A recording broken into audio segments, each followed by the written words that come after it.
Let me ask you, first of all, whether you think this election campaign you're embarking upon is rigged. Well, it's come unexpectedly, but we're here, we're ready for it, we're out there. I've done 9 events already. So you don't think it's rigged? Well, the election's on. That is no longer a debate, actually, because... it's just that the woman who introduced you for your opening speech, Dawn Butler, said just the other day, this election is Theresa May trying to rig democracy in our country, which is a big claim. Look, she's jumped in to hold an election, Theresa May, that is, very, very quickly, unexpectedly for just about everybody, I think, and we are now taking our case out there to the country. So is she right or not? Well, Theresa May thinks that she's chosen an election at a time that suits her, and she's actually torn up the whole principles surrounding the Fixed Term Parliaments Act. But we are now moving on from that. The issue now is that an election is going to happen on June the 8th, and I think we should focus on the issues that face the people of this country. You could have stopped it happening, though, and you didn't. Why? Because opposition parties want to be in government. Now, you have always said that you're going to be a different kind of leader. You said, I'm not going to play by their rules. So do you intend to be, similarly, a transformational, entirely different kind of Prime Minister? Yeah, I want to see a very different country. I am angry and fed up with the way in which, 6 million people earn less than the living wage, in which 1 million people don't know what their wage is going to be from one week to the other, in which there are increasing numbers of homeless people, and there are people on apparently relatively secure middle-income jobs whose children can't get homes, can't get housing, and whose children can't get on the career ladder because they're so saddled with student debt. So if you win, it won't be business as usual? Absolutely not. It will be very, very different.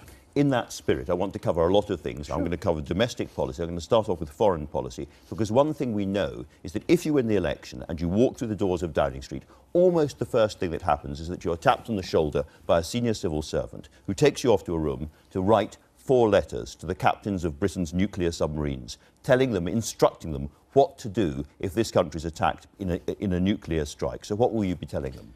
What I'll be saying is that I want us to achieve a nuclear-free world. What I want us to do is adhere to the Nuclear Non-Proliferation Treaty and take part in negotiations surrounding that. And crucially... And this goes in the letters of command. No.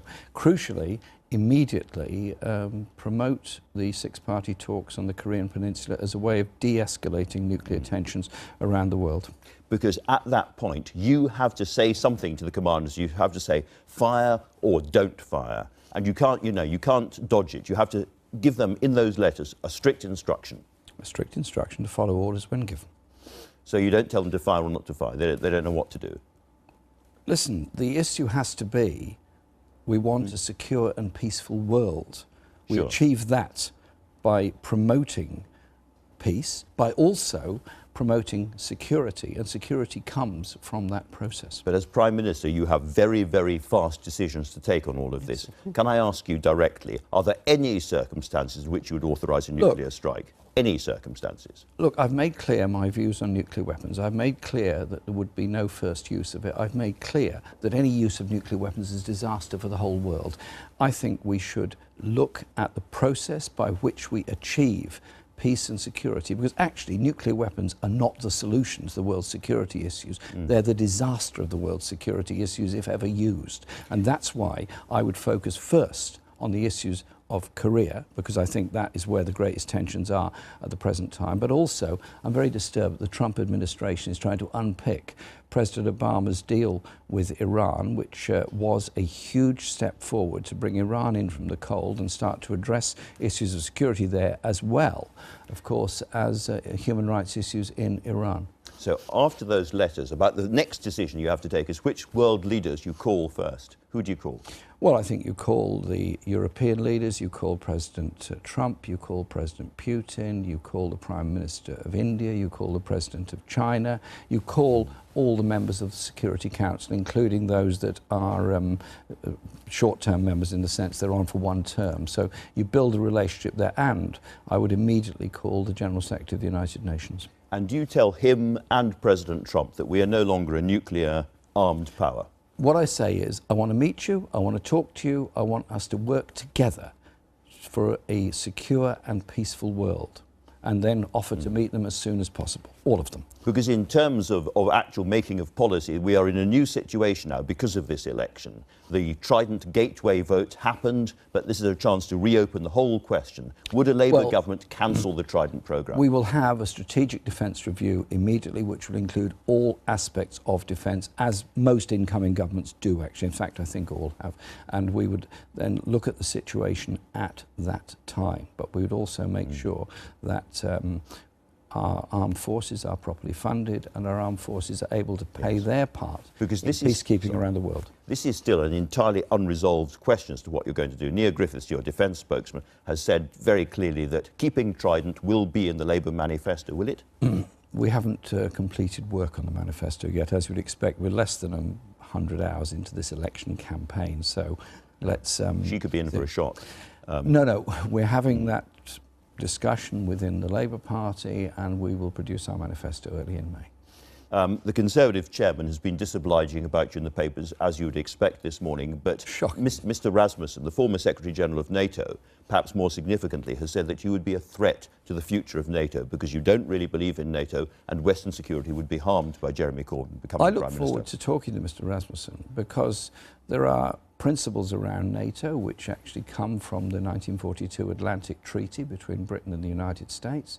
That's where NATO came from. NATO is obviously a very big force in Europe and indeed has given to itself powers around the world. I would want to work with NATO leaders in building up an effective, sensible relationship with non-NATO countries such as Russia, but also try to de-escalate tensions around the world, because we have President Trump who seems to be going very much in the opposite direction. Your enthusiasm for getting around the table with people and talking to people is well known. What I suppose I'm trying to get at is, as Prime Minister, you have concrete, tough, immediate decisions to take, including, for instance, we've got 800 troops have just been sent to Estonia because of worries about the Russians on the border. You were against that deployment. As Prime Minister, would you bring them back? Listen, we'd keep those troops there for the moment, but we would use the opportunity of a newly elected government to say, look, we want to reduce tensions on the borders of Europe. We want to build a relationship with the US administration as well as with the Russian administration and with the other big powers around the world, because we have to have that relationship. And so my calls would be to the UN and all the members of the Security Council, the presidents of those countries. And when you speak to President Trump, will you be telling him that we will no longer be taking part in airstrikes in Syria and Iraq? I will tell him that I want to see a process that brings about the end to the conflicts in both those countries. And at the end of the day... Sorry, do you suspend those strikes or not? Let me just finish. At the end of the day, the only solution in Syria is going to be a political one. There's no other way of getting it. There has to be a reconvening quickly of the Geneva process, Geneva conference. I would say to President Trump, listen, it's in nobody's interest for this war to continue. Let's get the Geneva process going quickly. And in the meantime, no more strikes. Have the UN investigation into the war crime of the use of chemical weapons in Syria and take it on from there. And let's involve the UN in this. I'm sorry to press you seem to be proposing everything on a sort of fairly unilateral basis. Well, I'm just asking you because the power would be in your hands as Prime Minister to suspend those airstrikes when you walk into number 10 or not to let them keep going. And the question is very clear, which do you do? And you suggest you suspend them. I want us to say, listen, let's get the people around the table quickly, and a way of achieving that, suspend the strikes, possibly. That's one way of doing it. The point has to be bring about a political solution. All wars end with a political solution. Let's go to that place as quickly as we can. You're sitting in number 10. The spooks walk in and they say, Prime Minister... Well, you wouldn't call them spooks, really. The gentlemen in suits walk in, they say, Prime Minister Corbyn, we've got good news for you. Al-Baghdadi, the leader of ISIS, we know where he is, we can take him out with a drone strike. Can we have your permission? What do you tell them? What I would tell them is, give me the information you've got, tell me how accurate that is, and tell me what you think can be achieved by this. But the point has... But if they do know where he is, because I'm asking you about decisions you would have to take as Prime Minister. Can I take you back to the whole point? Yeah. What is the objective here? Is the objective to start more strikes that may kill many innocent people, as has happened, or is the objective to get a political solution in Syria? My whole point would be to kill the leader of ISIS. My whole point would be, does this help to get a political solution in Syria? approach it from that position. All right. Do you think killing the leader of ISIS would be helpful for a political solution? I think the leader of ISIS not being around would be helpful. I'm no supporter or defender in any way whatsoever of ISIS. I'm sure you would concede. But I would also argue that the bombing campaign has killed a large number of civilians, many of whom were virtually prisoners of ISIS. So you've got to think about these things. All right, let's move on to domestic policy. One of your announcements this morning is that we're going to get 4 more bank holidays if you get your way. St George's Day, St Patrick's Day, St Andrew's Day, St David's Day. And that would mean 7 bank holidays during the spring months. It's quite a lot. Have you got any assessment of the economic cost of that? Well, the Bank of England has looked at this and said there is a benefit that can be measured either way. A benefit, yes, obviously, because there is less production on bank holidays when people are not working, yes. But there's also more spending on those days. And they've said there's assessments you can make in both ways, and they reckon it, generally speaking, it's roughly neutral. We have less public holidays than any other country in Europe, less than most industrial nations all around the world, and far less than Japan, which has 16 a year. You yourself have said that we have a productivity problem in this country, and it may be that these are situations in which we have to work harder, not less hard. Well, also, people being more relaxed and spending time with their families is actually quite a good thing. But it would also have the effect of recognising the historical diversity of the UK, because there's going to be public holidays, St George's Day, St Patrick's Day, St Andrew's Day, and St David's Day. I mean, the employers' organisations, you may say not surprisingly, all say that it would cost between £1 and £2 billion of lost productivity in the British economy. Yes, and the Bank of England says it was between £1 and £2 billion in increased spending on bank holidays. So either way. So it goes either way. But surely people having the chance of spending more time with their families. And actually the response I've had so far, and bear in mind this policy was only announced last night, has been generally very positive. People say, well, actually, what people do need is more time with their families, because there's so much insecurity in work and so much insecurity in people's lives. A public holiday celebrating the diversity of our nation is probably quite a good thing, don't you think so? I'm not against it. You're looking forward to it, aren't you? I'm always in favour of a holiday.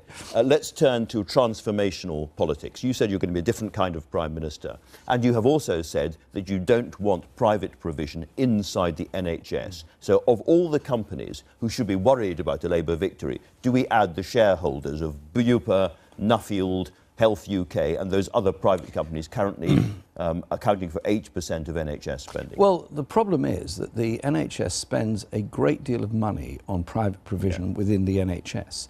Those contracts are let out, cost a lot of money, great many profits are made out of that. Many of those that work on NHS contracts for the private sector in the NHS are actually paid less than the NHS workers themselves, and it actually increases management and consultancy costs within the NHS. My point is that an NHS publicly run and publicly accountable is actually more efficient. And you were very clear in the past, you wanted to end private work inside the NHS absolutely clearly and for good.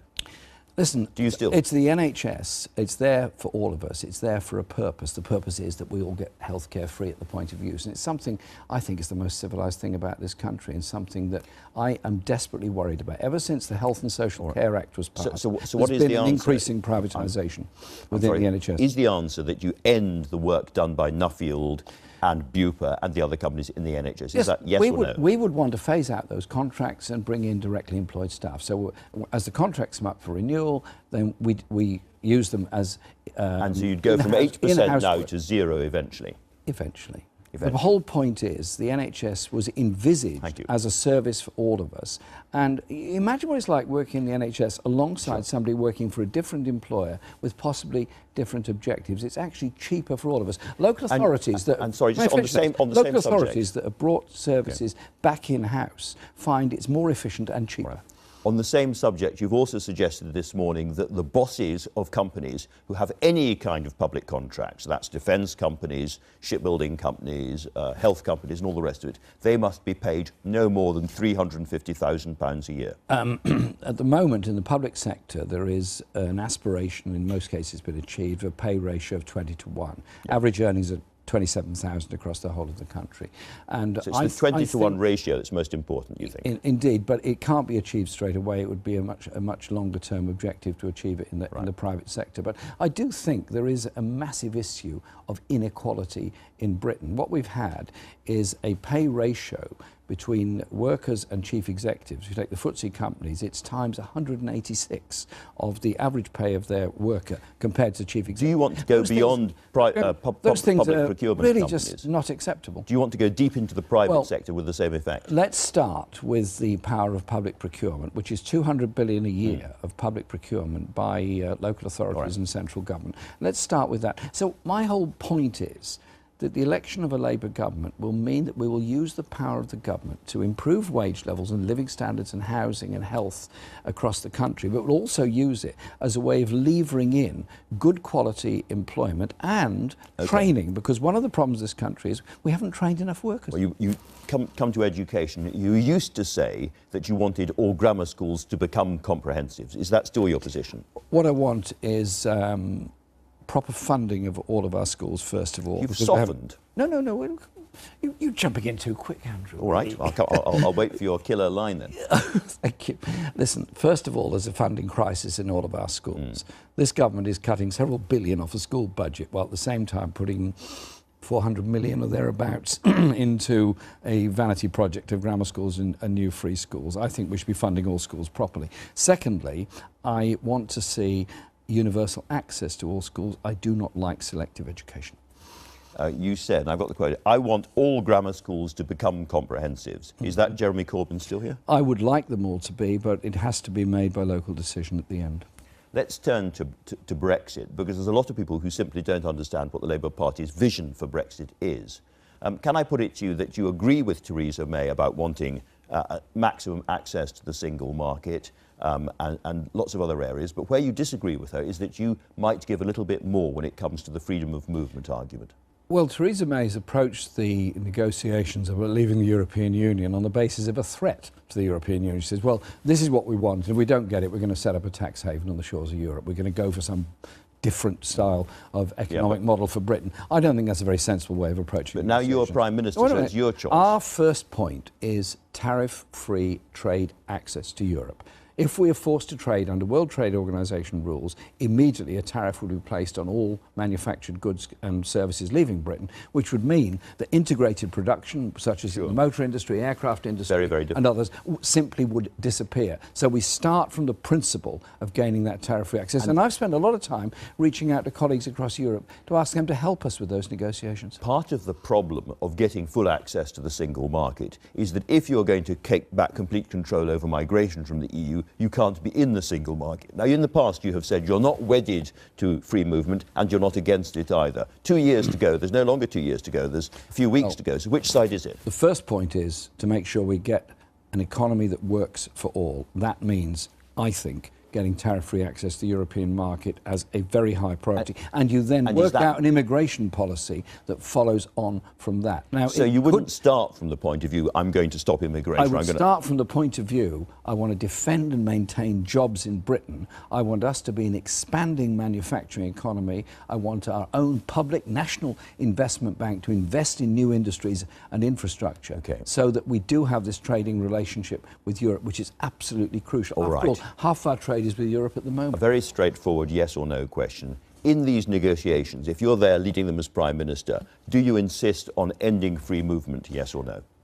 What I would insist on is trade access and see what follows from that. That has got to be the key point. That is a very straightforward question. That has got to be the key point. But it is absolutely linked to what you're talking about. The free movement question and trade access are completely linked. Free movement ends when we leave the European Union, because clearly that is intrinsic part of membership of the European Union. But there is also the question of EU nationals living in Britain, who I think should all be given the right to remain here immediately, as British nationals living in Europe should get the same unilateral decision by their governments. And we then work out a system by those that are able to come here for work and so on, as well as British people able to go to other parts of Europe to work. Look, apart from rhetoric about what might happen in the end. Most of our manufacturing industry actually exists on both sides of the channel. But apart from rhetoric about what might happen in the end, I am struggling to see a real difference between Jeremy Corbyn on Brexit and Theresa May on Brexit. I know you talk about what she might say, what she might threaten, but in terms of actual policies... I'm not threatening Europe with a tax haven on the shores of Europe. I'm saying... But you're out of the single market, you're out of the customs union, you accept... No, you're not out of the customs union. No, wait a minute, let me finish. The single market is intrinsic to membership of the European Union. If we're not members of the European Union, then there is a need to have that market relationship. So there would have to be a trade agreement with the EU which would ensure that we continue to gain that access. So this is exactly what she says too. And recognising the deep levels of integration of manufacturing and service industries between Britain and Europe. Because at the same time, she is going around the world saying, we want to do sweetheart trade deals with various people around the world. You can't do that while you're still a member of the European Union. The important thing is maintain jobs. All right. What we do know is that there is likely to be a very heavy bill. The EU, Mr Verhofstadt and others have said that they're not even going to, Barnier, they're not even going to discuss trade deals and migration and so on until they have agreed the, as it were, divorce fee before we leave. And that could be, they're talking about 50 or 60 billion euros. As Prime Minister, would you accept that? I don't understand where that figure comes from, and I suspect it comes from Mr Barnier. Well, it comes from Mr Barnier. I suspect it's an opening gambit in the negotiations. I think that it's in the interests of everyone in the European Union, as well as Britain, to come to an agreement very quickly on trade arrangements and develop the rest from there. So we'd have an intelligent discussion, but we would not approach the negotiations on the basis of a series of threats. If I was one of that 48% who are really, really upset about Brexit and think it's a disastrous course, if I was that person, I would think, I must not vote for the Labour Party. I can only vote for the Liberal Democrats because the Labour Party carry us on down that process. Not at all. I represent a constituency that voted heavily to remain. The Labour Party is the only party that actually has supporters strongly in both camps. So the basis has to be an intelligent relationship with the European Union, has to be a trade relationship, has to be maintenance of the rights that we've achieved, environmental protections, transport agreements, and all those things. So we're going to have a very real day-to-day life relationship with the European Union in the future. And I'm very clear about European nationals' rights to remain in this country. You are up against it in this campaign. As you know, there's a mountain to climb. You have got a lot of hostility from the mainstream press and all the rest of it. And you've seen all the headlines and so forth. If you win this, it is your credit. If you fail to win this election, you fail badly, do you take personal responsibility? I'm out there leading our party and very proud to do so. We're agreeing on a manifesto which will be produced. We will make an offer to the British people of a good relationship with Europe in the future, a meaningful day-to-day relationship. We'll make an offer on education. We'll make an offer on health, an offer on housing, but above all, and if that offer is rejected, opportunities for everybody. If that offer is rejected, do you accept that you have failed? I will make that case to the people of this country. We've had 9 election events already, and I'll be all around the country making that case. And do you know what? We've got a huge increase in party membership in the last few days of people who see an opportunity of doing something different in Britain, of liberating the spirit of people. Are you going to win in June? Watch this space.